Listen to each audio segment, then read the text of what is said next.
ನಮಸ್ಕಾರ ಕರ್ನಾಟಕ ಜನತೆಗೆ ಎಲ್ಲರಿಗೂ. ನಾನಿದಿನ ಗೋಪಾಲಸ್ವಾಮಿ ಹೊಂಡದ ಹತ್ರ ಇದ್ದೀನಿ ನೋಡಿ. ಈ ಹೊಂಡದ ಪೂರ್ತಿ ವಿವರಣೆಯನ್ನು ನಮ್ಮ ಸಾರ್ ಒಬ್ಬರು ಇದ್ದಾರೆ, ಇಲ್ಲಿ ಕೊಡ್ತಾರೆ. ಸರ್ ನಮಸ್ತೆ. ಸರ್ ನಮಸ್ತೆ. ನಮಸ್ತೆ ಸರ್, ನಿಮ್ಮ ಹೆಸರು? ನನ್ನ ಹೆಸರು ನರಸಿಂಹಮೂರ್ತಿ ಅಂತ, ಚಿತ್ರದುರ್ಗ ನನ್ನ ಮೂಲ. ನಾನು 35 ವರ್ಷ ಜೂನಿಯರ್ ಕಾಲೇಜಲ್ಲಿ ಪ್ರಿನ್ಸಿಪಲ್ ಆಗಿ ಸರ್ವಿಸ್ ಮಾಡಿ ಈಗ ರಿಟೈರ್ಡ್ ಆಗಿದ್ದೀನಿ.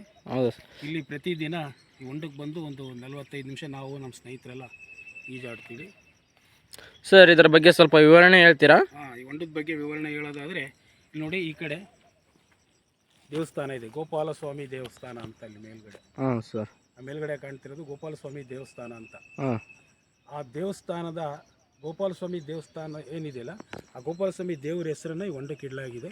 ಸ್ವಲ್ಪ ಪೂರ್ತಿ ನೋಡ್ರಿ. ಇಲ್ಲಿ ಈ ಹೊಂಡ ನಿರ್ಮಾಣ ಆಗಿರೋದು ನನಗೆ ಗೊತ್ತಿರೋ ಪ್ರಕಾರ ಸುಮಾರು 12ನೇ ಶತಮಾನದಲ್ಲಿ ನಿರ್ಮಾಣ ಆಗಿದೆ ಅಂತಕ್ಕಂಥ, ಹೊಯ್ಸಳರ ಕಾಲದಲ್ಲಿ ಆಗಿದೆ ಅಂತಕ್ಕಂಥ ಒಂದು ಮಾಹಿತಿ ನಮಗಿರೋದು. ಇಲ್ಲಿ ಹೊಂಡ ಹೆಂಗೆ ನಿರ್ಮಾಣ ಮಾಡಿದರೆ ಒಂದು ಸ್ವಲ್ಪ ಸುತ್ತ ನೀವು ಗಮನಿಸ್ಬಿಟ್ರೆ, ಈ ಮಳೆ ಬಂದಂಥ ನೀರೆಲ್ಲ ಅಲ್ಲಿ ಡೌನಿಗೆ ಬರುತ್ತೆ. ಮಳೆ ಬಂದಂಥ ನೀರೆಲ್ಲ ಬಂದಾಗ ಈ ಹಿಂದೆ ಇಲ್ಲಿ ಊರು ಮೇಲ್ದುರ್ಗ ಅಂತ, ಇದು ಮೇಲ್ದುರ್ಗ ಅಂತ. ಇಲ್ಲಿ ಹಿಂದೆ ಜನ ವಾಸ ಮಾಡ್ತಿರೋದಕ್ಕೆ ಸಾಕಷ್ಟು ನಾವೆಲ್ಲ ನೋಡ್ತೀವಿ. ಹಳೆ ಕಟ್ಟಡಗಳು, ಗೋಡೆಗಳೆಲ್ಲ ಈಗಲೂ ಇದೆ. ಇಲ್ಲಿ ಬಂದಂಥ ಜನಗಳಿಗೆ ಇಲ್ಲಿ ಮಳೆಗಾಲದಲ್ಲಿ ನೀರು ಸ್ಟಾಕ್ ಮಾಡ್ಕೊಂಡ್ರೆ ಅವರಿಗೆ ವರ್ಷ ಪೂರ್ತಿ. ನೋಡಿ, ಈ ಹೊಂಡದ ಒಂದು ಮಹಿಮೆ ಏನು ಅಂದರೆ, ಈ ಹೊಂಡ ಇತಿಹಾಸದಲ್ಲಿ ಖಾಲಿ ಆಗಿರೋದನ್ನು ಯಾರೂ ನೋಡಿಲ್ಲ. ಈ ಹೊಂಡ ಖಾಲಿ ಆಗಿರೋದು ಯಾರೂ ನೋಡಿಲ್ಲ ಸರ್, ಇವತ್ತವರೆಗೂ ನೋಡಿಲ್ಲ ಯಾರು. ನಮಗೆ ಗೊತ್ತಿರೋ ಪ್ರಕಾರ ಹಿರಿಯರು ಹೇಳಿರೋದು, ನಾವು ಅಂತೂ ನನ್ನ ಈಗ 60 ವರ್ಷದಲ್ಲಿ ನಮಗೂ ಗೊತ್ತಿಲ್ಲ ಹೊಂಡ ಖಾಲಿ ಆಗಿರೋದು.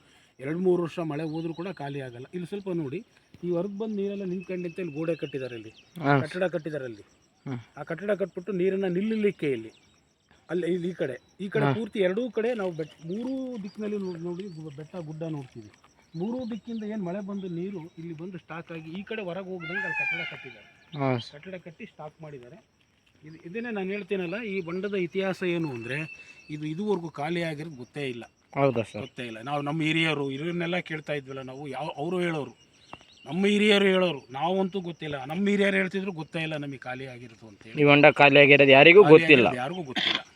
ನೀರು ಯಾವಾಗಲೂ ನೀರು ಇದ್ದೇ ಇರುತ್ತೆ. ಏನು ಮಳೆ ಕಡಿಮೆ ಆದಾಗ ಒಂದು 3-4 ಅಡಿ ಕಡಿಮೆ ಆಗುತ್ತೆ, ಮತ್ತೆ ಅಷ್ಟೇ ಬರುತ್ತೆ. 3-4 ಅಡಿಗಿಂತ ಮತ್ತೆ ಕಡಿಮೆ ಕೆಳಕ್ಕೆ ಹೋಗೋದೇ ಇಲ್ಲ. ಸರ್, ಆಳ ಎಷ್ಟಿದೆ ಸರ್? ಇದು ನೋಡಿಲ್ಲ ಯಾರು, ಆಳ ಎಷ್ಟಿದೆ ಅಂತ ಗೊತ್ತಿಲ್ಲ, ಯಾರಿಗೂ ಗೊತ್ತಿಲ್ಲ, ನೋಡಿಲ್ಲ ಆಳನ. ಸುಮಾರು ಒಂದು 40-50 ಅಡಿ ಇರಬಹುದು ಅಂದಾಜು. 45ಕ್ಕಿಂತ ಇದು ಜಲ ಇಲ್ಲ, ಇದಕ್ಕೆ ಜಲ ಇಲ್ಲ. ಸುತ್ತಮುತ್ತ ಮಳೆ ಬಂದಂತ ನೀರು ಸ್ಟಾಕ್ ಆಗಿರೋದು. ಈ ಹೊಂಡಕ್ಕೆ ಜಲ ಇಲ್ಲ. ಯಾಕೆಂದ್ರೆ ಕೆಳಗೆಲ್ಲ ಬಂಡೆ ಇದೆ. ಜಲ ಬರ್ಬೇಕಂದ್ರೆ ಎಲ್ಲಿ ಬರ್ಬೇಕು? ಮಣ್ಣು ಇರ್ಬೇಕು ತಾನೆ. ಮಣ್ಣೇ ಇಲ್ಲ, ಆಸು ಬಂಡೆ ಏನ್ ಬಂಡೆ ಹೋಗಿದೆಯಲ್ಲ, ಈಗ ತಳ ಪೂರ್ತಿ ಆಸು ಬಂಡೆ ಇದೆ ಅಂತ ಹೇಳ್ತಾರೆ. ಹಾಗಾಗಿ ಇದಕ್ಕೆ ಜಲ ಇಲ್ಲ, ಮಳೆ ನೀರೇ ಸ್ಟಾಕ್ ಆಗಿರೋದು ಇದು. Thank you sir.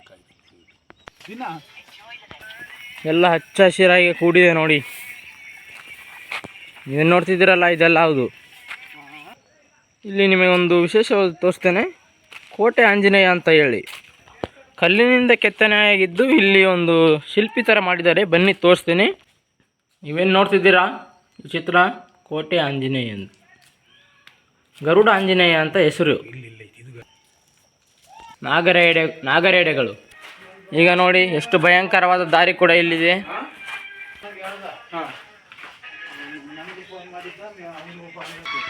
ನೋಡಿ, ಅಕ್ಕ ತಂಗಿ ಹೊಂಡದಲ್ಲಿ ತಾರೆ ಹೂವು ಕಾಣ್ತಿದೆ ನಿಮಗೆ. ಲಕ್ಷ್ಮೀ ಕಮಲ ಅಂತ ಕಾಣ್ತಿದೆಯಲ್ಲ ಅಲ್ಲಿ.